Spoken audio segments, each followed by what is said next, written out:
손 들어주시면 오늘 저쪽 뒤쪽으로 제가 잘 안 보여서 일단 보이는 쪽에 먼저 손 중앙일보 윤선민 기자님.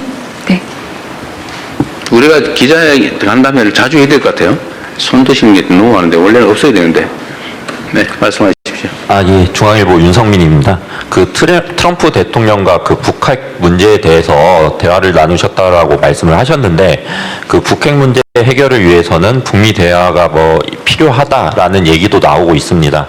그 트럼프 대통령이 그 G7 만남 과정에서 그 북미 대화의 의지를 보이거나 아니면 좀 구체적인 계획을 말한 게 있는지 궁금하고요. 그리고 한 가지 더 추가적으로 그 트럼프 대통령과 그 북한 관련 주제 외에도 혹시 한미 동맹 관련된, 그러니까 전작권 전환 그리고 방위비 분담금 이런 것과 관련된 대화도 나누셨는지, 소개할 부분이 있는지 있다면 소개해 주시면 감사하겠습니다. 네. 일단 방위비 분담 얘기는 전혀 나오지 않았고요.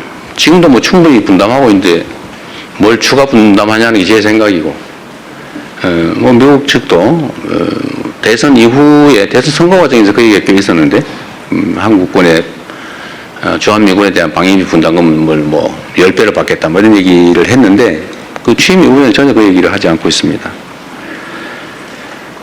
방위비가 아니라 이제 국방비 얘기는 제가 먼저 했죠. 명확하게 우리는 얘기의 대전제이기 때문에 그 얘기를 먼저 드렸습니다. 우리는 국방비 3.5%까지 증액을 하기로 약속을 했고, 또 우리 스스로 주권 국가로서 한반도 방위는 우리 스스로 책임져야 된다고 생각한다. 우리 스스로 책임지겠다. 걱정하지 마시라. 이렇게 미리 얘기를 했어요. 대전제로 깔끔하게.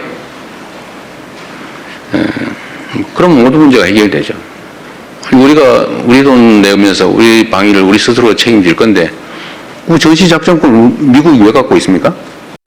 얘기할 필요가 없죠. 그럼 당연히 우리가 정상 상태로 우리 스스로 방위할 수 있게, 또 우리가 스스로 지휘할 수 있게 해야 되니까 더 이상 그 얘기는 하지 않았습니다.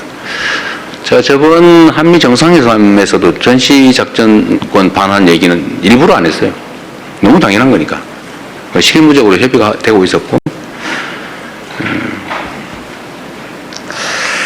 그래서 국방 관련해서는 대전제로 우리 스스로 책임진다 라는 걸로 얘기는 깔끔하게 끝내고, 제가 대신에 그 얘기는 해드렸어요.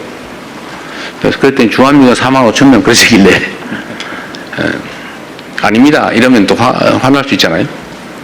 그래서 그건 맞는데 45,000명 맞는데 지금은 아니다. 지금은 28,500명이다. 이거 제가 확인시켜 드렸습니다. 그랬더니 지금 그렇단 말이지 이렇게 이해하시는 것 같았어요. 북미 대화에 관해서는 답답해 하셨어요. 아까 말씀드렸지만 일단 수가 있으면 하고 싶어 하세요.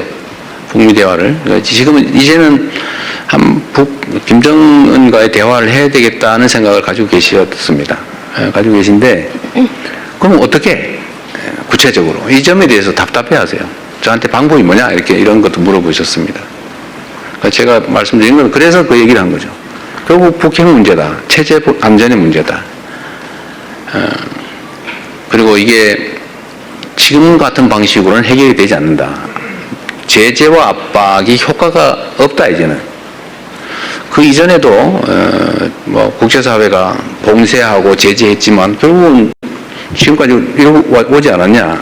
전략적 인내라고 하는 것도 하나의 전략이 있겠지만 제가 보기에는 그 효과가 없어서 결국은 제재에 따라서 무슨 핵무기를 포기한 것도 아니고 지금 일정 수 이상의, 보통 한 5, 60기 정도로 표현합니다만, 일정 수 이상의 핵무기를 현실적으로 이미 가지고 있는 것 같다.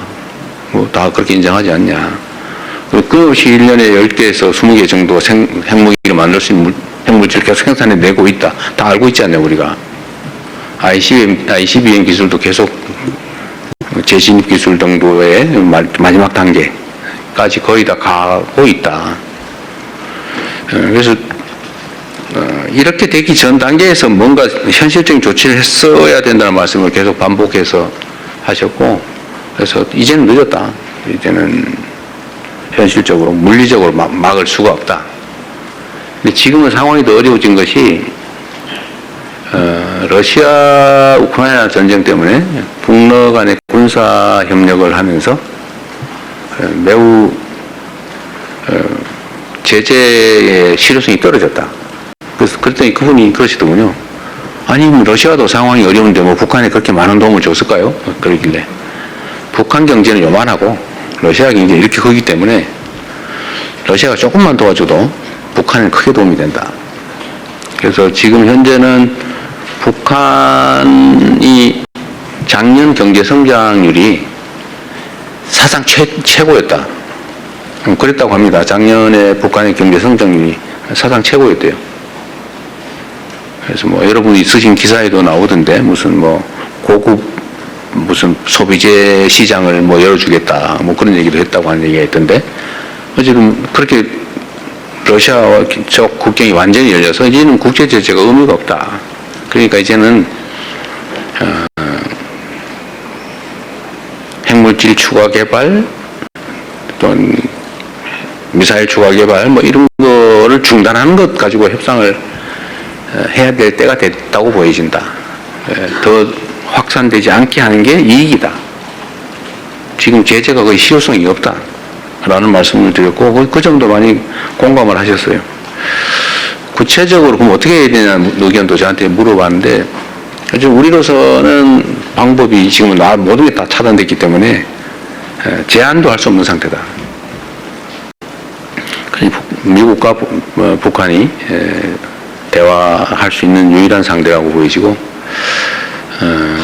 미국이 좀 북한이 공감할 수 있는 현실적인 안을 좀 내면 좋겠다.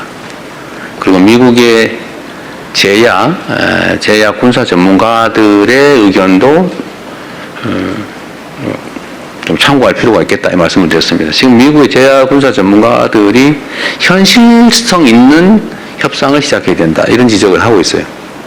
현실성 있는 무조건 비핵화 이렇게 외치면서 해봐야 아무런 진척이 없다. 수십 년 동안 안 됐다. 그러니까 뭔가 현실에 기반한 구체적 대안을 놓고 논의해야 된다는 주장이 많이 나오고 있습니다. 그런데 그렇게 그 사실을 좀 설명을 드렸죠. 미국의 제야 군사 전문가들의 현실성 있는 현실에 기반한 대화를 시도해야 된다는 지적을 하고 있으니까 그것도 좀 살펴보시라 이렇게 말씀드렸습니다. 어쨌든 우리 구체적 계획은 이제 만들어야 되는 거죠. 지금 단계로는 완전히 지금 교착 상태라고 할 수 있습니다. 매우 안타까운 일이죠. 이게 이런 교착 상태를 압박을 통해 문제를 해결할 수 있으면 좋은데 문제는 문제 해결이 안 된다는 거예요. 이게 냉엄한 현실이죠. 정치란 현실에 기반해야 된다는 게 제 생각입니다.